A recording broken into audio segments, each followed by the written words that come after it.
Hello दोस्तों, आदि पुरुष का टीज़र तो आप सभी लोगों ने देख ही लिया होगा। तो जिसने भी देखा है वो चाहे ऑडियंस हो या क्रिएटर, सबका हाल कुछ ऐसा हो चुका है। पर इस टीज़र को देखने के बाद मुझे लगता है कि आदि पुरुष 2022 की और उससे पहले बॉलीवुड इंडस्ट्री की सबसे वर्स्ट सीजीआई मूवी है। तो आज मैं बताऊंगा कि मैं ऐसा क्यों कह रहा हूं, और ये वीडियो कोई ट्यूटोरियल वीडियो नहीं होने वाली है। मैं सिर्फ इसमें आदि पुरुष के सीजीआई के बारे में बात करने वाला हूं। तो वीडियो को एंड तक देखिएगा, और अगर आप चैनल पर नए हैं तो चैनल को सब्सक्राइब कीजिए, वीडियो पसंद आए तो लाइक कीजिए। तो चलिए शुरू करते हैं वीडियो को।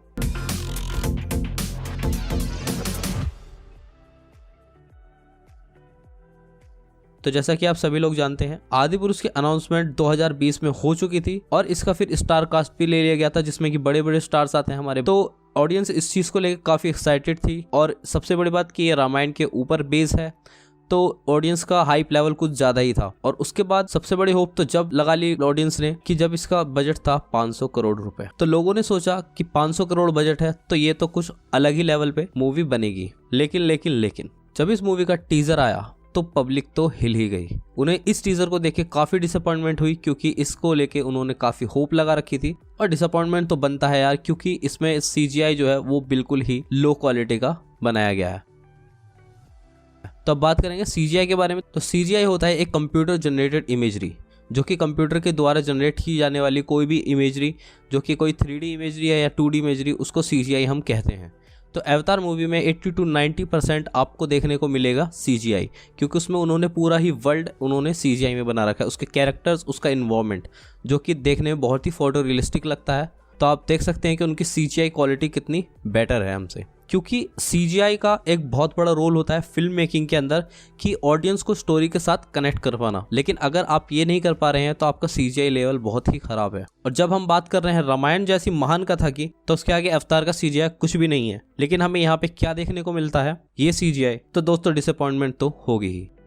तो पूरी इंडस्ट्री जानती है, चाहे वो 3D एनिमेशन हो, कंप्यूटर ग्राफिक हो, या और कोई साइड इंडस्ट्री हो, वो जानते हैं कि सीजीआई को बनाने के लिए, सीजीआई प्रोडक्शन के लिए बहुत ही ज़्यादा पैसे चाहिए, क्योंकि वो बहुत ही कॉस्टली होता है। लेकिन अब आप कहेंगे कि इसका बजट तो 500 करोड़ है, तो पैसे की दिक्कत तो कहीं है ही नहीं। जहाँ तक मैं जानता हूँ इसका प्रोडक्शन कर रही है टी सीरीज, और सीजीआई स्टूडियोज का नाम अभी तक हमें पता नहीं है। लेकिन अगर हम बात करें बॉलीवुड मूवीज़ की, तो उसमें आपके पास जो बजट होता है वो काफ़ी बड़ा होता है। लेकिन ऐसा क्या होता है कि इतने ज़्यादा पैसे देने पर भी आपको इस तरह की क्वालिटी का सीजीआई मिलता है। तो मैं आप सबको बताना चाहता हूं कि उस बड़े बजट का सबसे बड़ा पार्ट जाता है एक्टर्स के लिए, क्योंकि एक्टर्स को असाइन करने में ही इतने पैसे चले जाते हैं। मैंने तो यहां तक सुना है कि प्रभास ने अप्रोक्स 100 करोड़ लिए हैं इस मूवी के लिए। तो बाकी के एक्टर्स ने भी काफी अच्छी अमाउंट चार्ज की होगी, और इसके बाद जो पैसे बचते हैं उनमें से एक बड़ा हिस्सा जाता है शूटिंग इक्विपमेंट्स और स्टूडियो चार्जेस में। तो फिर जो बचे कुछ पैसे मिलते हैं वो जाते हैं सीजीआई स्टूडियोज के लिए।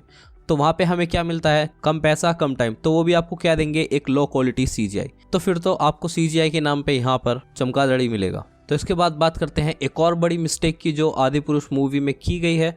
और अगर हम बात कर रहे हैं रामायण जैसी महान कथा की, तो उसके कैरेक्टर का जो इन्होंने बिल्डअप किया है, तो यार अब मैं उसको क्या ही कहूँ। तो जो एंशिएंट कथा के कैरेक्टर है वो एंशिएंट कथा के अकॉर्डिंग ही दिखनी चाहिए, लेकिन यहाँ पे रावण ने करा रखा है फेडेड हेयर कट। और श्री राम, जिनका स्वभाव ही हम्बल एंड काइंडनेस है, वो टीजर में प्रभास अभी भी अपने पुराने बाहुबली के एक्सप्रेशन देते हुए नजर आ रहे हैं। थोड़ा तो समझ लेते कि एक एंशिएंट इंडिया की कहानी है, उसके अकॉर्डिंग ही कैरेक्टर डेवलप कर लेते। ना तो इनके यहाँ पे कैरेक्टर के एक्सप्रेशन मैच हो रहे हैं, ना ही उनके कपड़े, और ना ही इनका बैकग्राउंड। तो आप खुद ही सोचिए कि अगर 2022 में इतने बड़े बजट को लेकर अगर आप ऐसा सीजीआई लाओगे तो लोग तो आप पर हंसेंगे ही। लेकिन हो सकता है ये मूवी भी हिट हो जाए। तो उसके भी दो रीजंस हैं। एक तो रामायण एक एपिक स्टोरी है, तो जिसे देखने हो सकता है पब्लिक थिएटर्स तक जाए। बाकी कुछ रही कसर पूरी कर देगा प्रभास का फैंडम, और एट द एंड ये मूवी भी हिट हो जाएगी, और इसी तरह का बेकार सीजीआई आपको आगे मूवीज में देखने को मिलता रहेगा। तो अब आप कमेंट करके मुझे बताइए कि जो भी बातें मैंने आपसे कही कि आपको वो सही लगी या फिर मैं गलत था, और अपने ओपिनियंस भी कमेंट में शेयर कीजिए। और वीडियो को यहाँ तक देखने के लिए आपका बहुत बहुत शुक्रिया। मैं मिलता हूँ आपको नेक्स्ट वीडियो में। Thanks for watching.